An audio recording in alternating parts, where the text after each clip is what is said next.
nkunda akajya mbwira ngo nzajya nsenga nzajya nsenga mbere yo gukora ikintu cyose cyangwa kirangije.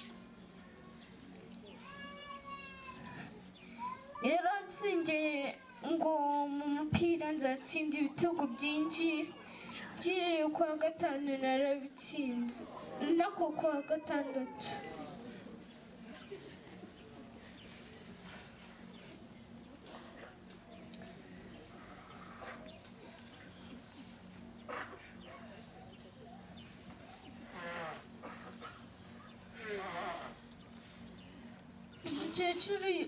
Umukecuru yari umukristo.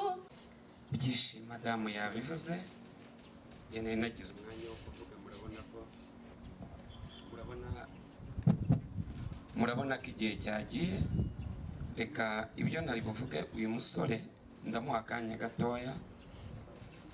Yakundanaga na nyirakuru cyane, reka n'umwana wacu wa kabiri. Ibyo nari buvuge reka bivuge, bavuga kuri mukecuru. Mukecuru yari grandma wanjye, yarankundaga cyane.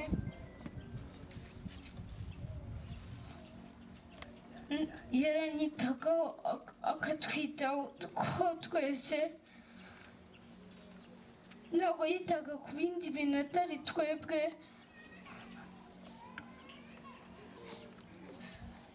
Akankunda akajya mbwira ngo nzajya nsenga mbere yo gukora ikintu cyose cyangwa kirangije.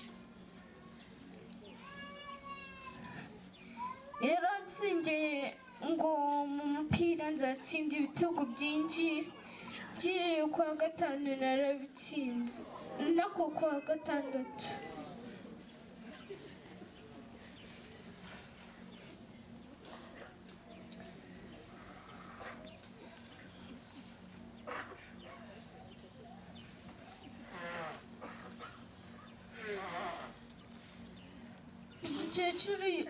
Umukecuru yari umukristo, ndaga kumubona kubera yari ari gusenga.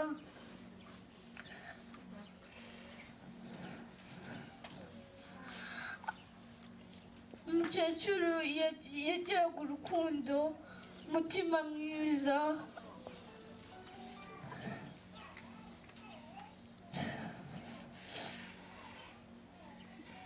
Twiseho cyane kuva yaza kudusura muri 2025, akageza kudusura.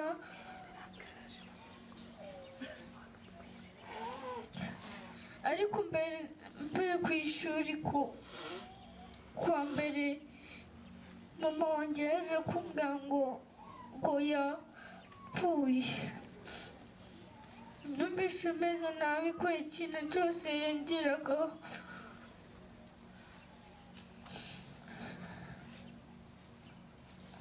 Yarankundaga cyane, ariko ntabwo njyewe gusa, yaradukundaga twese. Yaje kudusaba ngo ashaka kujya mu rugo ngo atahe, ariko si twabimwemereye. Yari ameze nabi, yari kugwa mu muhanda. Yakundaga abantu cyane, akajya abafasha. Natwe ikintu cyose twamusabaga yarakiduhaga.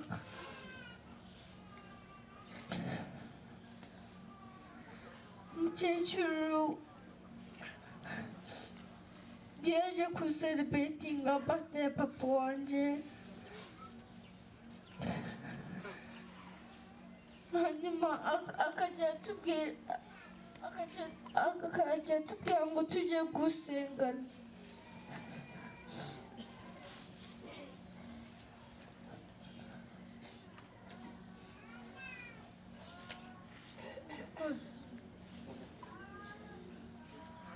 Amazina yanjye ni Ezapesta Lucas, mfite imyaka 7.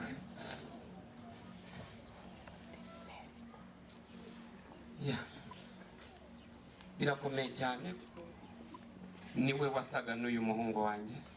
niwe basaga mu bana twabyaye, yasaga n'uyu nguyu cyane. Byahise bingora kuko bakundanaga cyane. Nyamara kwakira no makuru bavandimwe nuko abapasiteri nyine Imana ifite ukuntu baradukomeje. Narebye muri telefoni yo nari nabimye, nari magaze ku gatuti mu Bubiligi, ndimo mbwiriza igiterane, ndebye message baravuga ngo umukecuru yapfuye nyibwiriza. Kuvuga birananira, umwuka numva uraheze, numva birarangiye, buri kintu cyo kuvuga. Ariko gusa kuko Imana igikomeza abantu, Imana irankomeza muri iyo minsi kugira ngo mbashe kubona indege ingarura, birankundira ndetse. So ndashimira Imana rero, ntabwo mvuga amagambo menshi, ni amagambo atatu yonyine. Ijambo rya mbere ni ugushimira. Bavandimwe, iyo Imana iguhaye abantu biguhaye ibintu, reka mbabwire, umuntu uri muri kumwanga mumbwirire ngo Imana iguha abantu. Wongera umumbwire ngo Imana iguha abantu. Imana nibiguhaye abantu ujye ububaha. Yesu ashimwe cyane. Byari kungora cyane iyo nza guherekeza mama nkabura abantu. By'umwihariko mureke mbanze, sinongera kongera kuvuga nta wundi mwanya uhari. Byari kungora iyo nza nkabura abantu hano, ntabwo mama nari bumuherekeze njyenyine. Ijambo rya kabiri, abashumba bagira akazi kenshi. Reka munyemerere dushimire abashumba bose bageze ahangaha. Muvandimwe ndi umushumba, Pastor Julienne ndagushimiye. Imana igumugisha. Uhaguruka ukagira gutya, hari n'abantu batakuzi baturutse mu ntara bajya bakubona kuri YouTube, bigira gutya gusa. Pastor Julienne, Imana imumugisha. Namuhamagaye kuva nyiri Burayi, amba hafi yamamagaraga umunota ku munota. Ndaramwandikira ndamubwira nese waza guhesha umugisha ikiriyo, ukaza abantu bari ku kiriyo ukabahesha umugisha.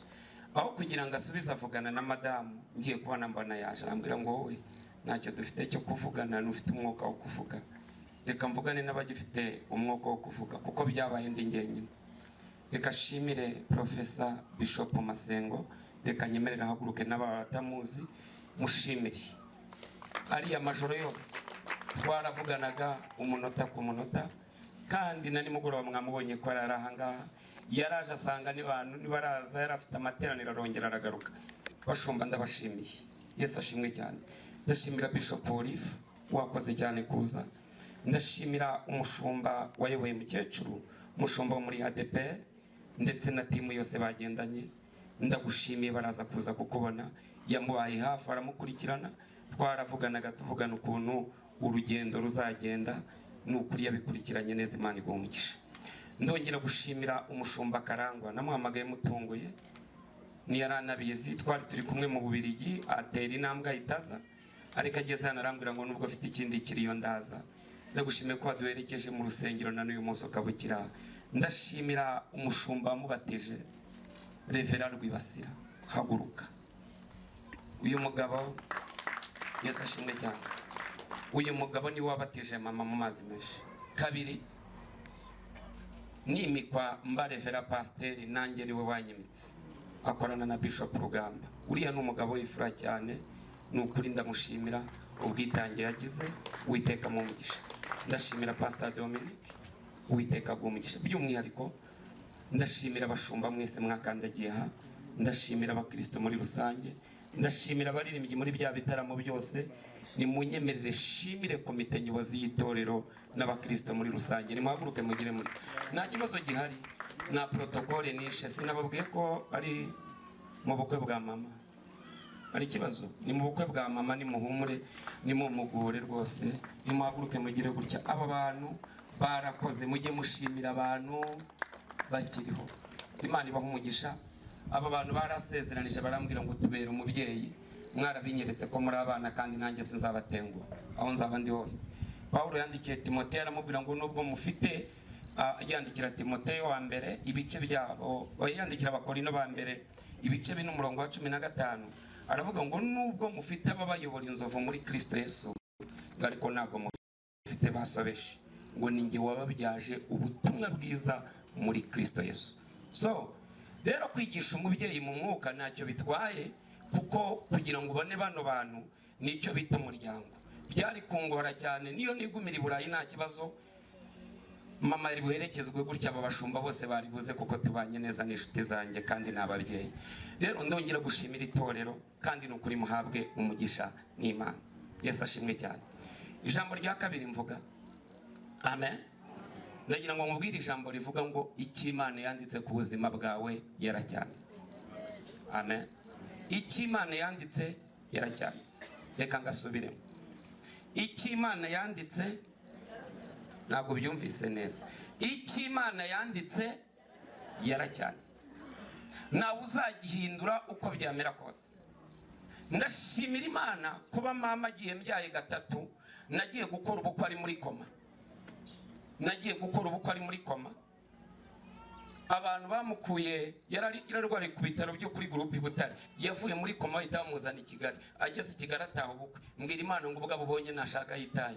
Ariko ndashimira Yesu, agiye abonye abana batatu. Niyo mpamvu muze kino gihango ngo uyu musore avuge. Yesu ashimwe cyane, kuko niwe nyoza dufite mu kuvuga. Ni umudokiteri, akina umupira w'amaguru ariko ni n'umudokiteri, afite Ballon d'Or 7. Turamuhanurira nta kibazo. Hano niwe yoza ya mama, ni muhumure rwose, mukome n'amashyi mushimira Imana. Yesu ashimwe cyane. Icyo Imana yanditse rero yaracyanditse, nta muntu uzagihindura. Yesaya yaranditse ibice 12:24, aravuga ngo Uwiteka Nyiringabo irahira iti, uko nabitekereje niko bizasohora, kandi uko nabigambiriye niko bizaba. Nta kintu kimwe kizigira kiburiza mu mugambi w'Imana. Senze Imana irambwira ngo imuhaye umwuzukuru. Ibi duhaye umwana w'umukobwa afite imyaka 10. Ndongera ndasenga irambwira ngo iduhaye umwana w'umuhungu, azabona umwuzukuru w'umuhungu. Ngira ngo abangaba nibo buzukuru batoya afite. Irangije ibiramutanze uyu musore, irambwira ngo ngongeye n'undi. Madamu amara imyaka 5 atarabyara ngo akurikize uyu mushiki we yamurusha imyaka 5. Senze Imana irambwira ngo humura, icyo navuze izagisohoza.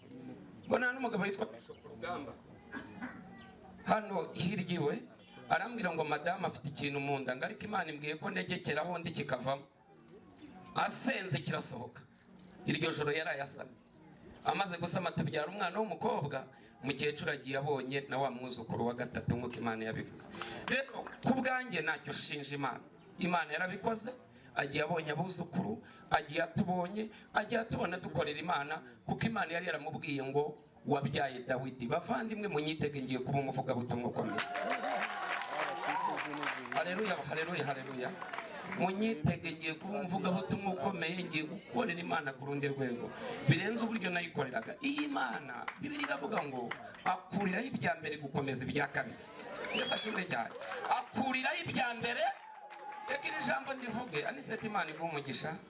Wamaye ubutaka hano mwubakiramo Imana. Andre kaguruka ngwino hano, muze hano mbahobera. Aba bantu nibo bamaye buno butaka bwa hano hepfo kugira ngo nubakire Imana usengero. Ni naho mama sezerewe hafi n'iki kibanza. Reka mbahobere, nibigeze bango. Imana ibaho umugisha. Wari undi mumvugira Yesu. Anisete Imana iguha umugisha, muhabwe umugisha n'Imana.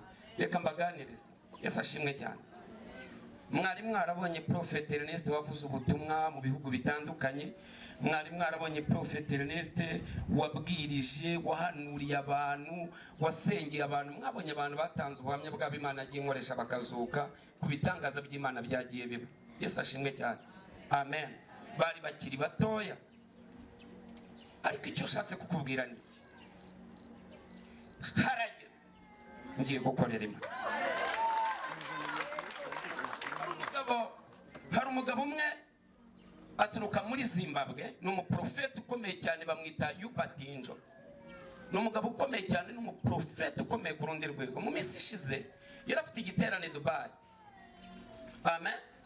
Uyu ni umukozi w'Imana, yarafite igiterane Dubai. Imana imuhishurira muri telefone y'umumama, iramubwira ngo aho ngaho muri iyo fone harimo umuhanuzi witwa Prophet Ernest, kandi uwo ejo bundi avuga abahanuzi 8. Nanjye ngiye kubona mbona umuntu anyohereje ako ka video. Hari umuntu wakabonye muri abo bahanuzi 8 yavuze, avugamo Prophet Ernest. Yesu ashimwe cyane. Ibintu ndimo nkubwira, harageze ngiye gukorera Imana. Mwitegure, mugiye kubona imirimo y'Imana. Ndagira mbabwire, Yesu ashimwe cyane. Ikintu cyose cyankururaga icyagiraga gutya, kuko najyaga nizera amasengesho ya mama. kuko mama yandariraga ku musozi, mama yasengeraga, mama kanyingingira, mama yari umwinginzi wanjye. Muri make ni nka moteri ukuye mu modoka. Ariko ndashimira Imana, haleluya, hari indi moteri nshya ngiye kwakira. Uba yasengeraga none ngiye kwipfukamira, ngiye gukorera Imana, mugiye kubona imbaraga z'Imana, mugiye kubona ibimenyetso, mugiye kubona ibitangaza. Ndashaka kuvuga Yesu, reka mbabwiye aho mama agejeje akorera Imana, ngiye gukomerezaho kandi hari imigabane ibiri y'umwuka.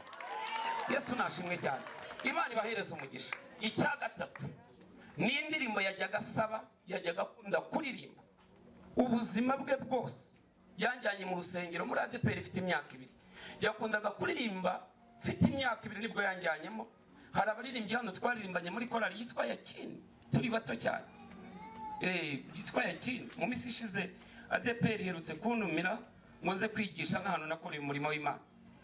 Ndababwira iki, yanjyanye mu rusengero ufite imyaka 2, ambwira kutanywa inzoga. Sinigeze nywa inzoga ubuzima bwa, sinzi inzoga, sinzi itabi, ndi umunaziri, mbivuze imiryango iteraniye.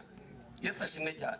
Wenda nagirana n'abaganirize ku bantu mujya kwibeshya kuri Prophet Ernest. Uyu munsi mumumenye Prophet Ernest ndi umunaziri. Impamvu mubona ngira intambara nyinshi ni ukubera inyenyeri ndiho. Nimuvuge ngo haleluya. Iyi nyenyeri rero, haleluya, iyi nyenyeri iraremereye cyane. Iyi nyenyeri iraje ibahembure, mugiye kwakira ikirere cy'Imana, mugiye kwakira imbaraga z'Imana mu buryo bukomeye. Ibi mbivugiye ahangaha, muraje mu birebe. Yesu ashimwe cyane. Itsinzi yose ivahe afaya. Yesu ashimwe cyane, haleluya. Nanyuze mu bintu biremereye. Bandose afite imyaka 8, mushiki wanjye twakurikiranaga baramushyingura, mama akajya ntwara mu mugongo, arambwira ngo wa mwana wanjye we ngufite amasezerano, ngufite. Mama yakizwe afite imyaka 2, ni nabwo yasa njyana mu rusengero, arambwira ngo mwana wanjye, Imana yambwiye ni we mwana muto, ni nawe Dawidi, irambwira ngo uzakorera Imana. Umva mbabwire, ubinyenyeri yatse, mugiye kubona imbaraga y'Imana, mugiye kubona ubushobozi bw'Imana. Yesu nashimwe cyane. Kandi anyigisha ikindi kintu, arambwira ngo uzubaha abakozi b'Imana. Dore ngaba babashumba bara Bishop Masenga mama gakambwira ngo rene ngwino ngo hane nagenda ngapfukama. Hari n'igihe pfukama akambwira ati bini bicyo ukora tihaguruka. Ariko mu mahame nigishijwe na mama ko ngomba gupfukama. Umuntu wese witwa umukozi w'Imana n'undi muntu wari we wese, kubaha no guca bugufi no kwihana nabwo ari ububwa, n'ubugabo. Yuca bugufi iyo ushaka kuzamuka, iyo ugira ngo Imana ikuzamure, ukora ikimenyetso cyitwa guca bugufi. Abicisha bugufi Imana ibahera ubuntu. Niba ushaka ko Imana iguhera ubuntu, yuca bugufi. Muhabwe umugisha n'Imana. Munyemerere mu iyo ndirimbo nashoje narindi jambo nongera kuvuga mbashimira. Reba umuntu muri kumubwira ngo umushumba aragushimiye kuba wamutabaye. Umva nkubwire, utagira nomero yanjye bayimuhe, haleluya, utagira nomero yanjye bayimuhe rwose, nawe nunyenera nzagutabara. Yesu ashimwe cyane. Nimba nahari murabona afite umusore, mwabibonye ko mu minsi mike babikomeye. Nimba nahari nzohereza madamu kuko yabibonye, nzohereza aba bana, kandi mwabonye ko afite n'undi muryango, uyu wose n'umuryango mugari. Utagira nomero yanjye muyimuhe, uzanyenera nzamutabara, kuko nabonye gutabarwa icyo ari cyo, nabonye ukuntu kimeze. Reba umuntu mwegeranye mubwire ngo yishimye niyababaye. Mwakoze mwabashumba, mwakoze. Madame Prophète Jean Paul yakohereje habwa umugisha n'Imana. Mwakoze cyane. Shyiriraho indirimbo ivuga ngo ni igihe gito y'intambara igashira, ni igihe gito y'umurabo gacyawa. Iyo niyo ndirimbo akomeza kuririmba. Iririmbwe na yakorali yo yaririmbagamo, mubari mwege muyiririmba, munazizi cyane burya muzibamo. Ubundi babacurangire MC